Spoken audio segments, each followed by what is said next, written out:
I'm in the Gothic world, the world of chivalry, courtesy and romance, a world in which serious things were done with a sense of play, where even war and theology could become a sort of game, and when architecture reached a point of extravagance unequalled in history. After all the great unifying convictions of the 12th century, high Gothic art can look fantastic and luxurious, what Marxists call conspicuous waste. And yet, these centuries produced some of the greatest spirits in the whole history of man, amongst them St. Francis of Assisi and Dante. Behind all the fantasy of the Gothic imagination, there remained, on two different planes, a sharp sense of reality.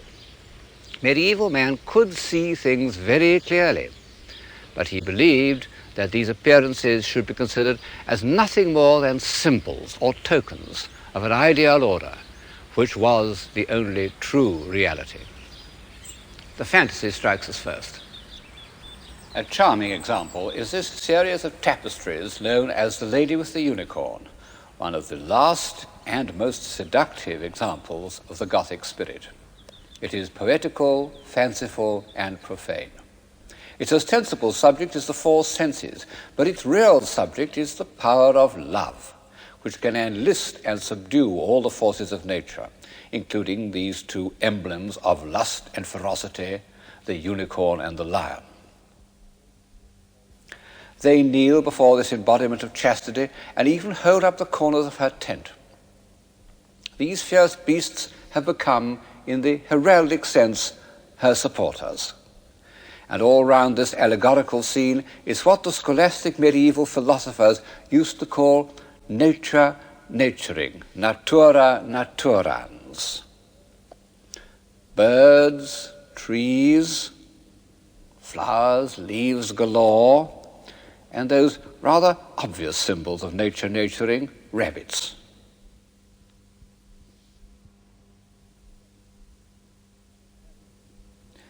There is even nature domesticated, sitting on a cushion.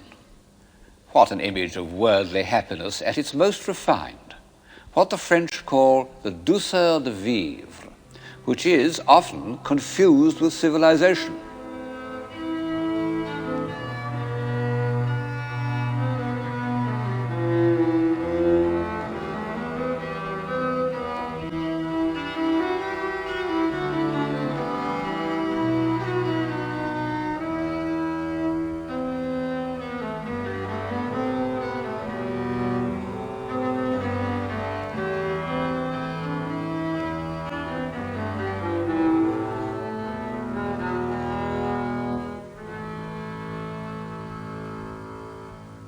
We've come a long way from the powerful convictions that induced knights and ladies to draw carts of stone up the hill for the building of Chartres Cathedral.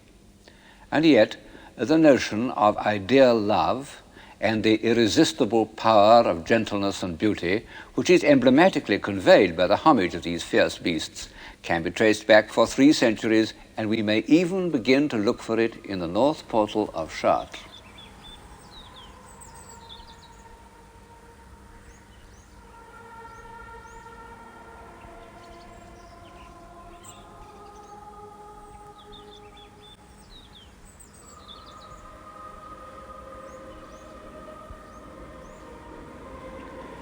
This portal, the north portal, was decorated about the year 1220, and it seems to have been commissioned by that formidable lady Blanche of Castile, the mother of St. Louis. And perhaps for that reason, or perhaps simply because it was dedicated to the Virgin Mary, many of the figures are of women. And several of the stories on the arches concern Old Testament heroines. And at the corner is one of the first consciously graceful women in Western art. Only a very few years before, women were thought of as like this. And those were the women who accompanied the Norsemen to Iceland.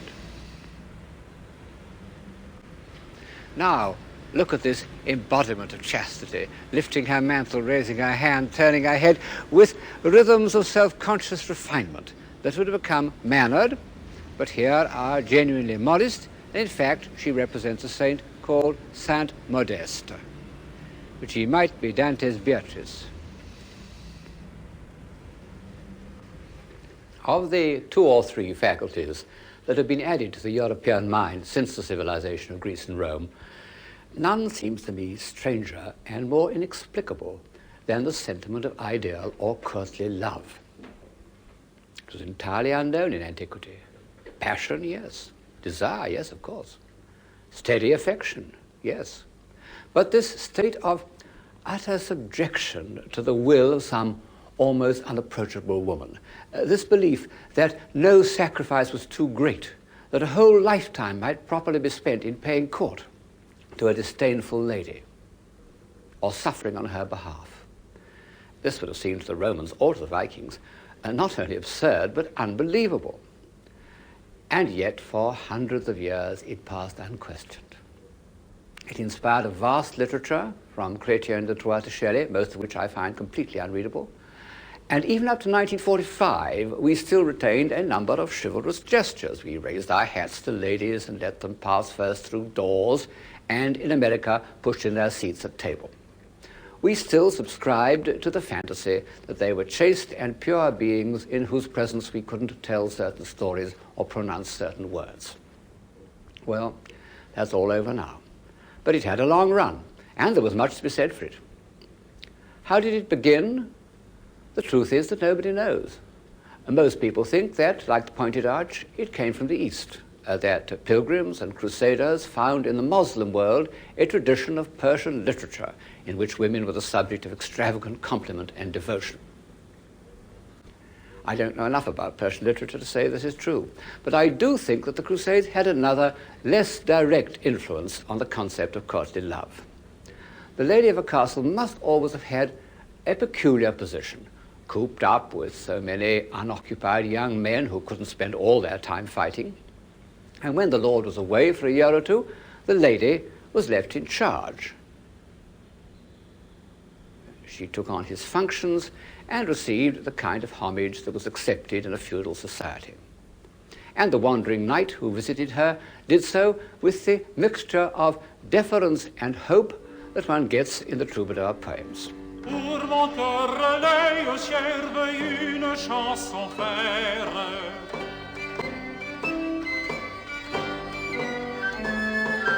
Chantez-vous, veuille sentencière d'une mule bonheur.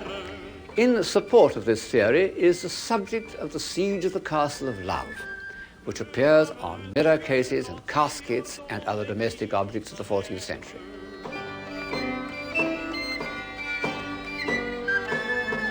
Certes, y a le lit mais une sœur, hélas, car elle a très tous mon cœur pris en ses lacs, celui qu'on devait avoir brillé.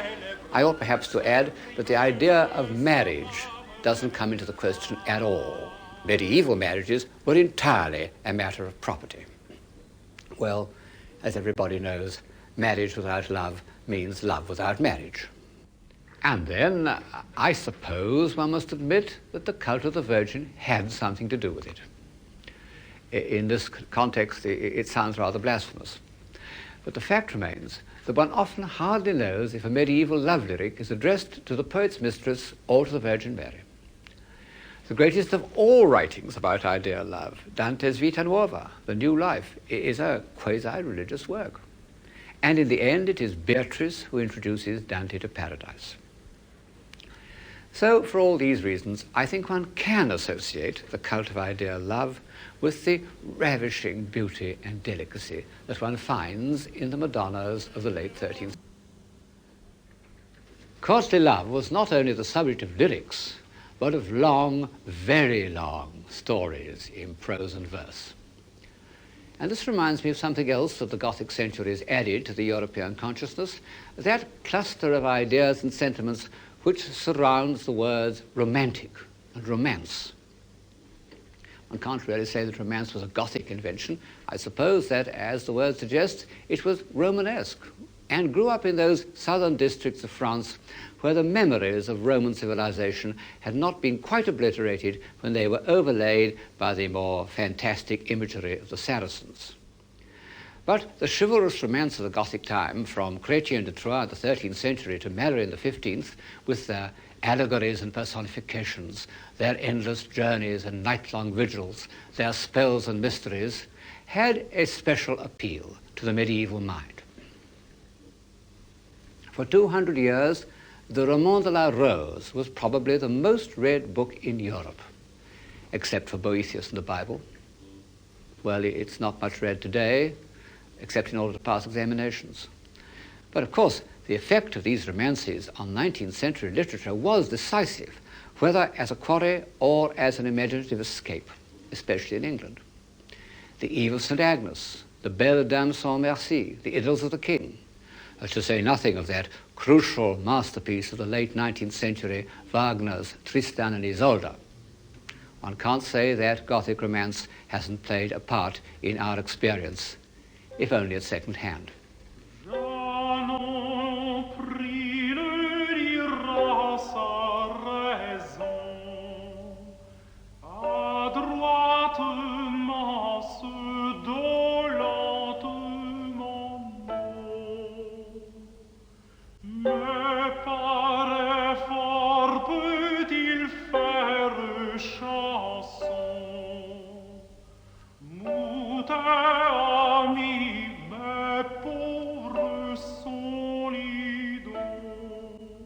The summit of court civilization was reached in the late 14th century in France under the patronage of the Duc de Berry. He built a series of fabulous filigree castles, of which the painter de Limbourg has left us an apparently accurate record. He filled them with jewels and jeweled contraptions, paintings and tapestries. This warlike scene is only a tapestry. The Duke wasn't fond of war. The Duke's artists have given us a vivid account of his court. Here he is giving a grand dinner to celebrate the new year. There are no ladies present, which is curious, because the Duke, who was an amiably self-indulgent man, is reported to have said of women, "The more the merrier, and never tell the truth." But we can see some of his famous collection of 1,500 dogs, which is too many, even for me. They seem to have had the run of the table. Behind him is his chamberlain saying to some bashful suitor, "Approche, approche," and his courtiers, including a cardinal, are raising their hands in astonishment at such condescension. The castles, pictures, tapestries have vanished with the dogs, but a few of the treasures remain. This gold cup is one which seems to have been owned by the Duke, and one of the few objects from which one can still catch the flavor of this fanciful, luxurious world.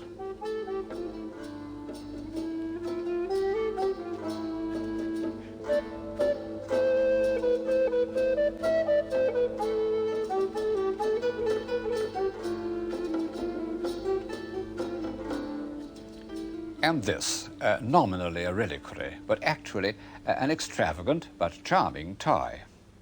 It's supposed to have held a thorn from Christ's crown at the crucifixion. There were many patrons of art and collectors at that time, but the Duke was peculiar in that the arts were his whole life. And to pay for his collections, he taxed his subjects mercilessly, and they probably wouldn't have agreed with this miniature where St. Peter seems to be admitting him to heaven without the usual formalities. It was a colder world for peasants.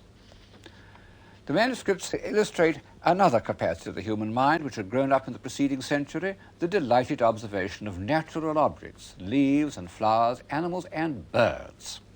Birds were a medieval obsession. They're the subject of one of the earliest medieval sketchbooks, and they fill the borders of manuscripts. If you would ask the 14th century cleric to account for all these birds, he would probably have said that they represented souls, because they can fly up to God.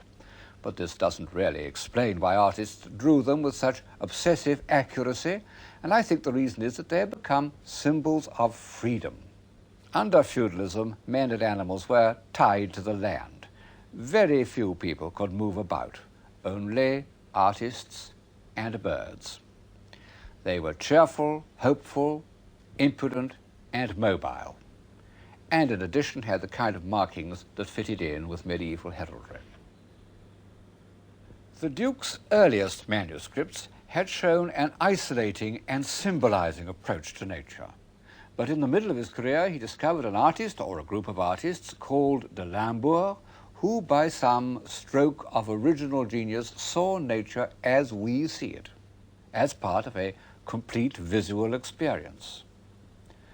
No doubt much of their work's been lost, but one book remains, The Very Rich Hours, which is one of the miracles of art history. Here are men and women cultivating the fields, harrowing, sowing, with a scarecrow in the background, haymaking and harvesting, and suddenly we realize that all this had been going on in the same places, more or less unchanged, all through the Dark Ages, and went on in the same way right up to the last war. In the foreground, a party of nobles out hawking indulged in a little mild courtship, so called because it was only in courts that one had time for these agreeable preliminaries, instead of getting down to business immediately.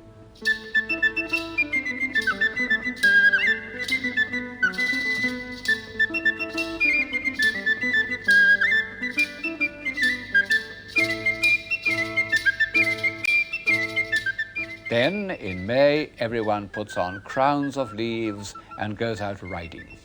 What a dream! No society has ever been more elegant, more debonair, more dainty. Those French and Burgundian courts were the model of fashion and good manners all over Europe.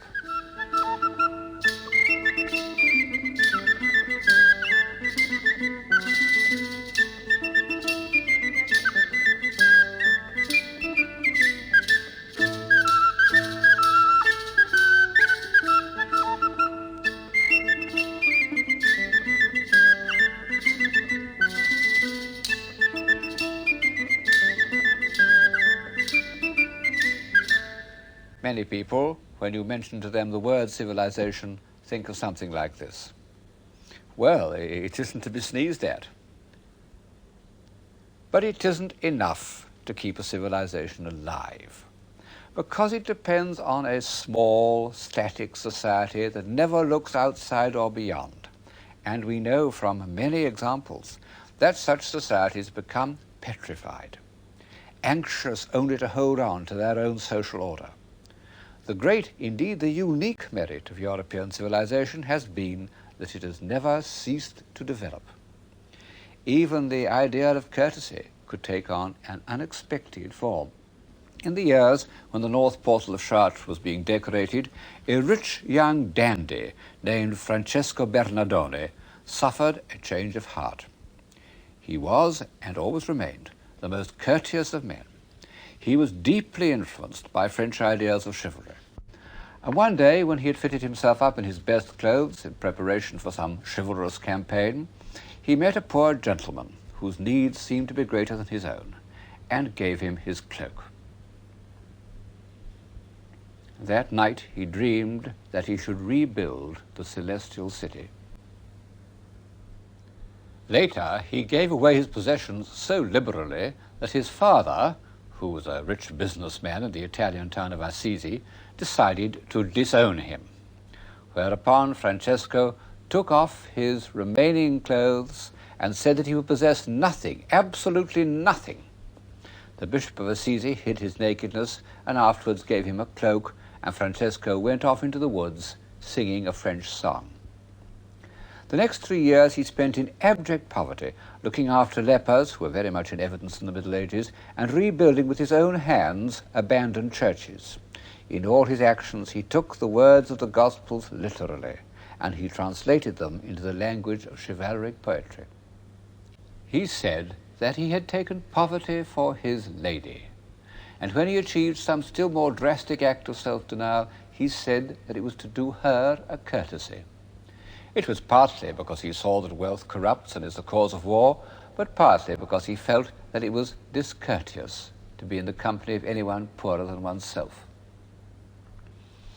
I have so far illustrated the story of St. Francis by the work of the Sienese painter Sassetta, because although he painted so much later, the chivalric Gothic tradition lingered on in Siena as nowhere else in Italy, and gave to Sassetta's sprightly images a lyric, even a visionary quality, more Franciscan than the ponderous images of Giotto. But I must now change to Giotto, not only because he lived 150 years earlier than Sassetta, that's to say, much nearer the time of St. Francis, but because he was chosen to decorate the great church where I'm now standing, the Church of St. Francis, built very shortly after his death. How many of these frescoes are really by Giotto's own hand is an open question. Modern English scholars have taken it into their heads to say that Giotto practically never went to Assisi at all. Italian scholars think that he painted nearly all of them. I'm inclined to think that Giotto was one of those artists, like Raphael, who attached much more importance to invention than to execution. He was quite prepared to let his pupils, there must have been a small army of pupils, carry out his ideas. The ones here above my head, I'm pretty sure he painted himself because they have all his weight and dramatic power. Where he seems to me to fall short is in his actual image of the saint. It's too grave and commanding. It has none of that sprightliness almost, that sense of joy which St. Francis valued almost as much as courtesy itself. Incidentally, we don't know what St. Francis looked like. The best known early painting is attributed to Cimabue. It looks quite convincing, but I'm afraid that it's entirely repainted and only shows us what the 19th century thought St. Francis ought to have looked like. From the first, everyone recognized that St. Francis was a religious genius, the greatest, I believe, that Europe has ever produced. Although he was only a layman, the Pope gave him permission to found an order here at Assisi.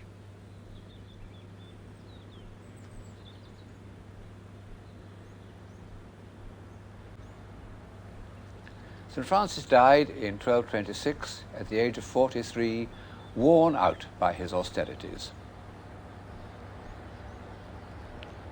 On his deathbed, he had asked forgiveness of poor brother Donkey, my body, for the hardships he had made it suffer. He had seen his order go from a group of humble companions and become a great institution, a power in church politics. And at a certain point, he had quite naturally and simply relinquished control. He knew that he was no administrator. Within 2 years, only 2 years of his death, he was canonized, and his companions began to build this great church to his memory. A masterpiece of Gothic architecture, also an incredible piece of engineering.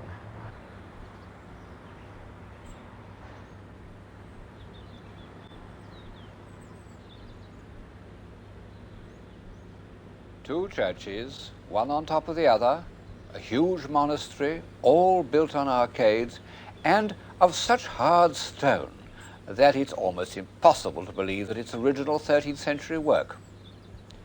I think it must have been built by a castle architect.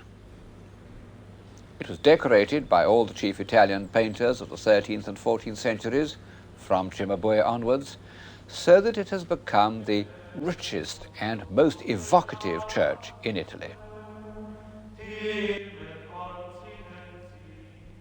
A strange memorial to the little poor man, whose favorite saying was, "Foxes have holes, and the birds of the air have nests, but the Son of Man hath not where to lay his head."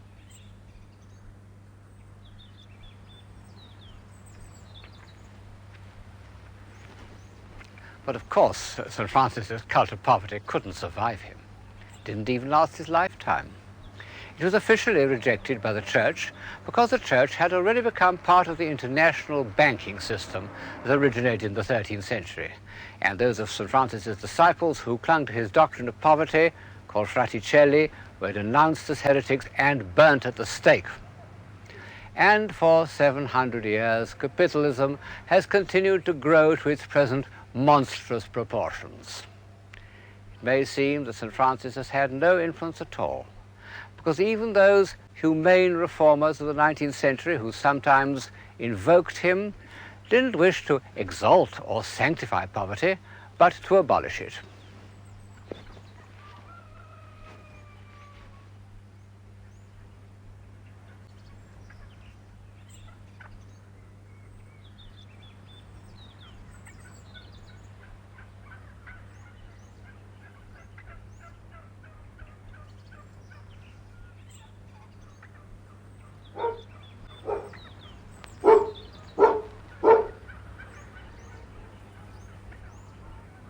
And yet, his belief that in order to free the spirit we must shed our earthly possessions is the belief of that all great religions have in common, East and West, almost without exception. And by enacting their truth with such simplicity and grace, he made it a part of the European consciousness, an ideal to which, however impossible it may be in practice, the finest spirits will always return. And by freeing himself from the pull of possessions, St. Francis achieved a state of mind which has been of great value to us. I mean his belief in the unity of creation and the possibility of universal love. It was only because he possessed nothing that St. Francis could feel sincerely a brotherhood with all created things, not only living creatures like Brother Pig, but Brother Fire and Sister Wind. This philosophy inspired his hymn to the unity of creation, known as the Canticle of the Sun, and it's expressed with irresistible naivete in a collection of legends known as the Fioretti, the little flowers. Not many people can make their way through the polemics of Abelard or the definitions of St. Thomas Aquinas, but everyone can enjoy these holy folk tales which, after all, may not be completely untrue. They are, in contemporary jargon, amongst the first examples of popular communication, at any rate since the Sermon on the Mount.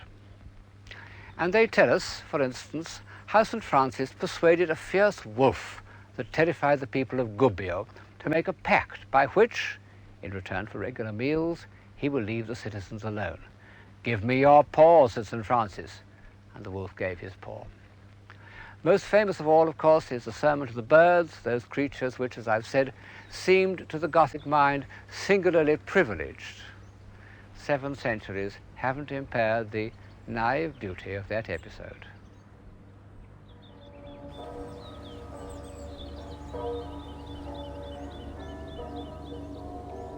St. Francis is a figure of the pure Gothic time, the age of crusades and castles and the great cathedrals. Although he put it to strange and marvelous uses, he belonged to the age of chivalry. Well, however much one loves that world, I think it remains for us infinitely strange and remote. It's as enchanting, as luminous, as transcendental as the stained glass that is its glory. And, in the ordinary meaning of the word, as unreal.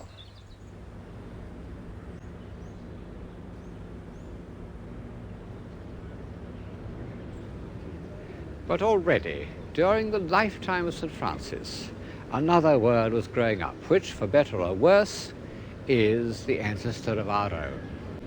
The world of trade, of banking, of cities, full of hard-headed men whom aim in life was to grow rich without ceasing to be respectable. Cities, citizen, civilian, civic life. I suppose that all this ought to have a direct bearing on what we mean by civilization. Behind me is the town hall of Siena, looking very much as it did in the 14th century. In fact, the city architect told me that the population is 2 less than it was in the 13th century. Historians sometimes maintain that civilization began in these Italian republics of the 14th century. Well, civilization, as I understand it, can be created in a monastery or a court just as well as in a city, perhaps rather better. But all the same, The social and economic system that grew up in the 13th century had a point. It was a manageable human unit. And as opposed to the system, if we can call it a system, of chivalry, it was realistic. And the proof is that it has survived. Of course, Siena remained to some extent medieval compared with Florence. There, industrial and banking conditions at the time of Dante were surprisingly similar to those that exist in Lombard Street today, except that double entry wasn't invented till the 14th century in Genoa, I believe.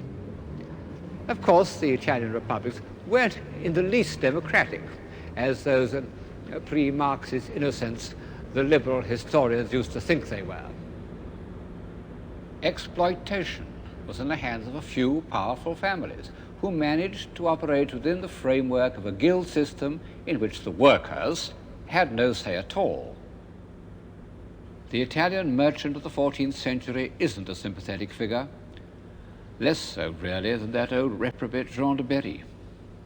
The stories of Florentine thrift are like the stories that Jews used to tell about each other.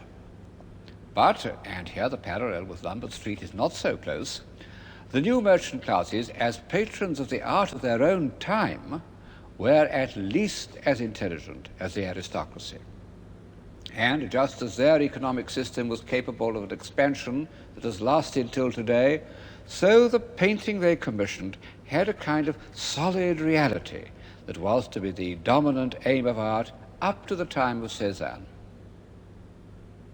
The first, and in some ways the greatest painter of this new reality was Giotto.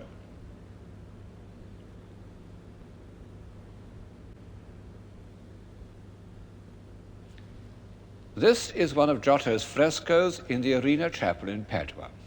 And as I look at it, I realize that to anyone whose eye has been conditioned by realism, as it has existed in European art from the Renaissance to the Cubists, this will not look very realistic. Perhaps no more so than Gothic tapestry. But this much is clear. Instead of a decorative jumble, it concentrates on a few simple, solid-looking forms arranged in space. Giotto had more than any artist before him the ability to make his figures look solid. He manages to simplify them into large, comprehensible, apprehensible shapes, and it gives one a profound satisfaction to feel that one can grasp his figures so completely.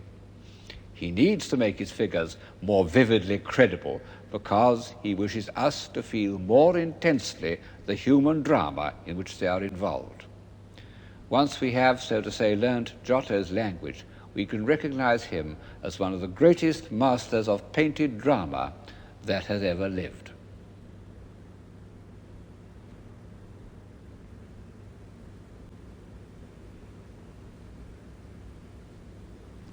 How did Giotto evolve this very personal and original style?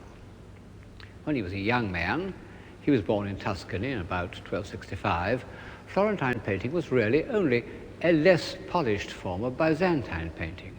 It was flat, flowing, linear, based on traditional concepts which had changed very little for 500 years.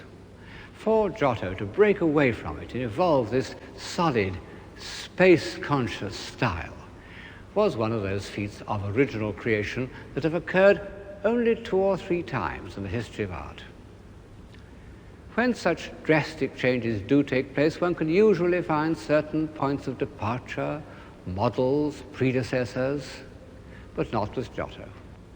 We know absolutely nothing about him till the year 1305, when he decorated a small plain building in Padua, known as the Arena Chapel, and made it, to anyone who cares for painting, one of the holy places of the world. It was commissioned by a moneylender named Enrico Scrovegni, whose father had actually been imprisoned for usury, that is to say, for charging an extortionate rate of interest, because moderate rates of interest were unofficially countenanced. And it's one of the first instances of the new rich commissioning works of art as a kind of atonement, a practice that has benefited the world almost as much as vanity and self-indulgence.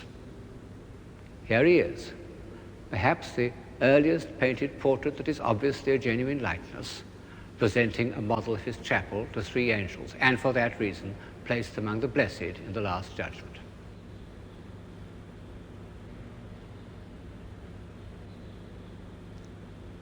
Giotto is the supreme dramatist of human life in all its diversity. He can depict a scene like this, marriage at Cana, which is almost Chaucerian.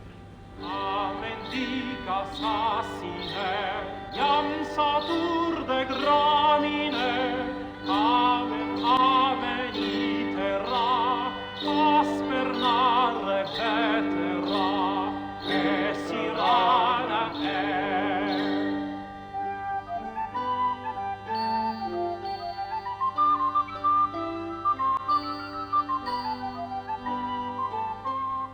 Behind the pots stands the pot-bellied host who tastes with astonishment the wine that has been created out of water.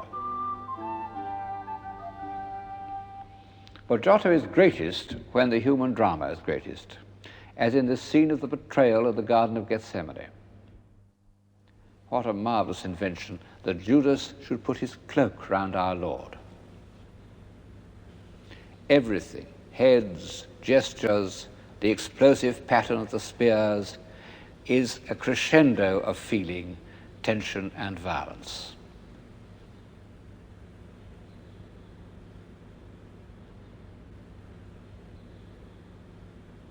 But he can also achieve the lyrical beauty of the Virgin's wedding procession.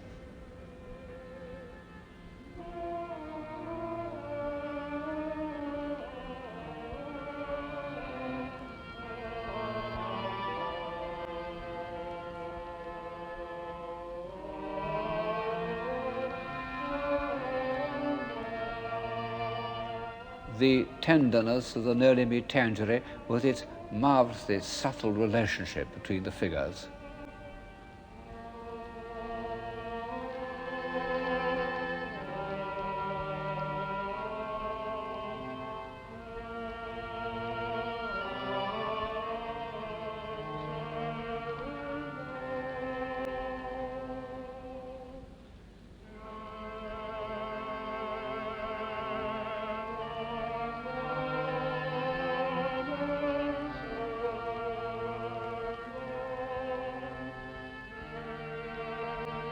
And finally, the lamentation over Christ's dead body. It's a masterpiece of pictorial construction, a sort of model for high academic painting for 500 years. But this technical aspect is soon forgotten. Look at the gestures and the heads of the mourning women. They need no words from me.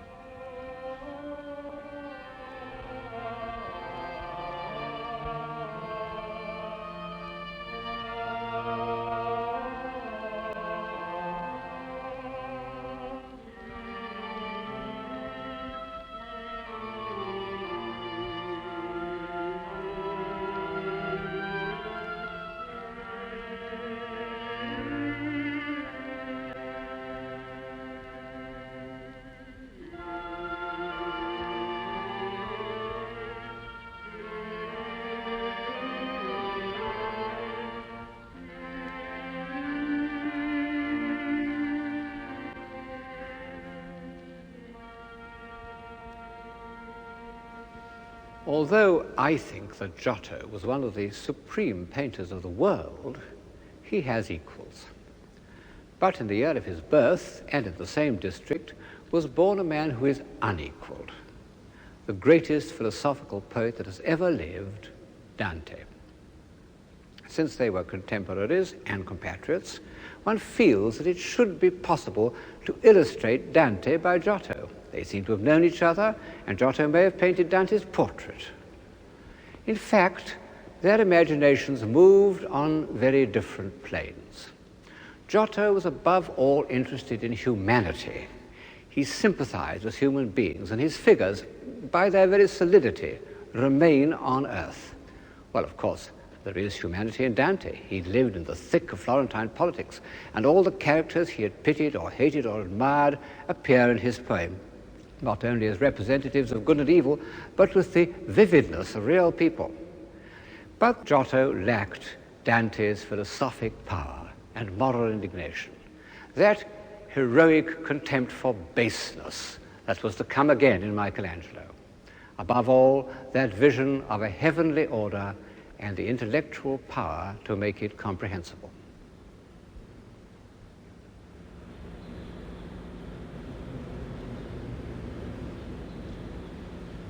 In a way, the poet and the painter stand at the junction of two worlds. Giotto belonged to the new world of solid realities, the world created by the bankers and merchants for whom he worked. Dante, as has often been observed, belonged to the earlier Gothic world, to the world of St. Thomas Aquinas and the great cathedrals. One isn't as close to Dante in the Arena Chapel as one is here in the Romanesque baptistry at Pisa. The pulpit by Niccolo Pisano was executed 5 years before Dante was born, and yet it has all his sense of horror, even some of the elements of the grotesque that come into the Inferno, combined with much that is derived from antiquity. And it has the same keen eye for truthful details, although, of course, we can no longer believe in these rather ridiculous monsters.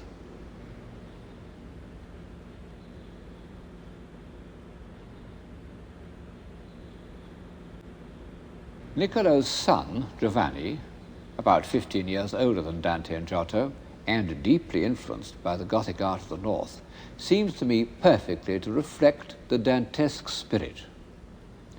Giovanni Pisano was one of the great tragic dramatists of sculpture. The pulpits he carved at Pisa and nearby Pistoia depict a terrible world. Here is the grief-filled suffering of the massacre of the innocents.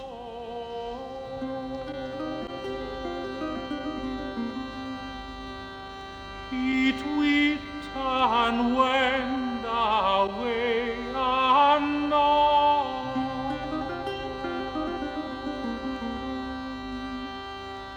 The languor that each he knows,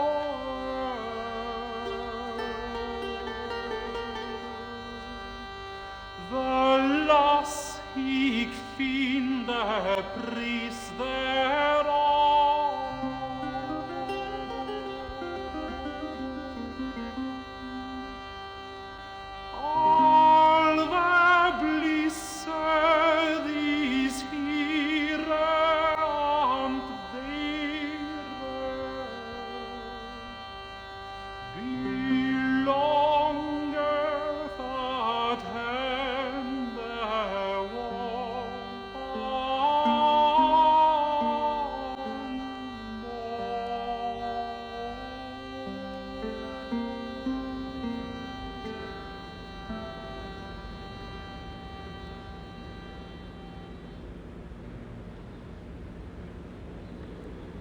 But Giovanni Pisano's feeling of tragic indignation was only one side of Dante.